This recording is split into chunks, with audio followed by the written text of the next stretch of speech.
Pinalaya na ng Bureau of Corrections ang 159 na persons deprived of liberty dahil sa pagtatapos ng kanilang hatol at tinanggap nila ang tulong ng iba't ibang ahensya gaya ng Labor Department para sa reintegration. Narito ang agenda report ni Agatha Gregorio.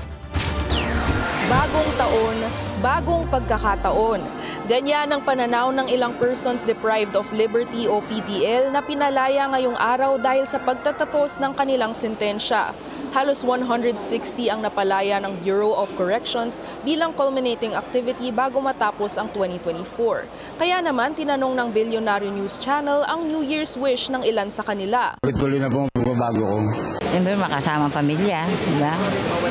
Yung maayos na yung buhay ko. Ang wish ko po ay meron po ako ng magandang trabaho sa malayang lipunan upang magampanan ko ng po ang pagiging ama ko sa aking mga anak. Kinukuha rin ang tulong ng Departments of Labor, Health at Social Welfare and Development, pati na rin ang TESDA para sa matagumpay na reintegration o pagbabalik ng mga PDL sa lipunan. Tinitignan na ring pagsamahin ngayon ang BUCOR at Bureau of Jail Management and Penology para mapabilis ang mga proseso para sa mga PDL. Yun ang guidance ni Presidente sa medium-term development plan niya, a unified penology and correctional system. Para isa na lang ang sistema.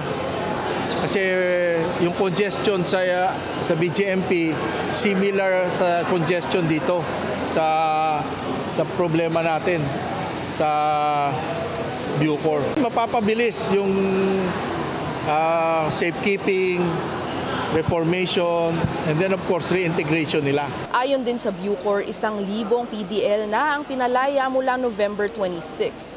Higit 600 dyan natapos na ang kanilang maximum sentence. Pero darami pa ang inaasahang mapapalaya sa 2025 dahil kasama ang mga heinous crime convict sa maaaring makinabang sa good conduct time allowance.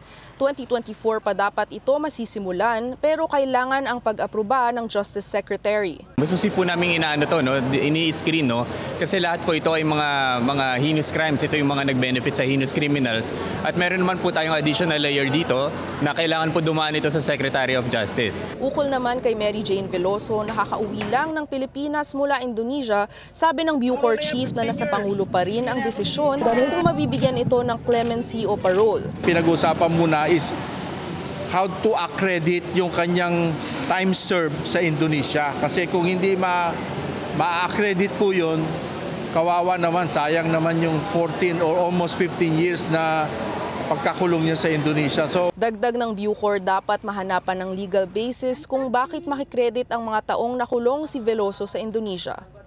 Para sa agenda, Agatha Gregorio, Billionaire News Channel.